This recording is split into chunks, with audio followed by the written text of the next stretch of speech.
7ஆம் இடத்தில் பெண்ணின் ஜாதகத்தில் களத்திர ஸ்தானமான திருமண ஸ்தானமான 7ஆம் இடத்தில் பெண்களின் ஜாதகத்தில் சூரிய பகவான் அமர்ந்து இருந்தால் விதவையாகும் நிலையும், சந்திர பகவான் அமர்ந்து இருந்தால் தாமத திருமணமும் தாமத புத்திர பாக்கியமும், செவ்வாய் பகவான் அமர்ந்து இருந்தால் சோரம் போகுதல் நிலை, கற்பு நிலை தவறிவிடுவது, அதாவது திருமணத்திற்கு முன்பு உறவு ஏற்பட்டு ஏமாற்றப்பட்டு விடுவாள்.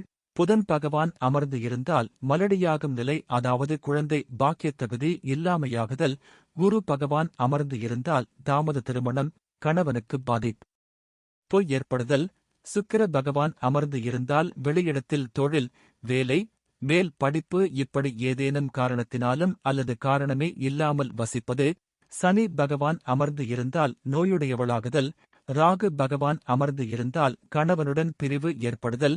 கேது பகவான் அமர்ந்து இருந்தால் சுற்றத்தாருடன் பிரிவு அல்லது பகை ஏற்படுதல்.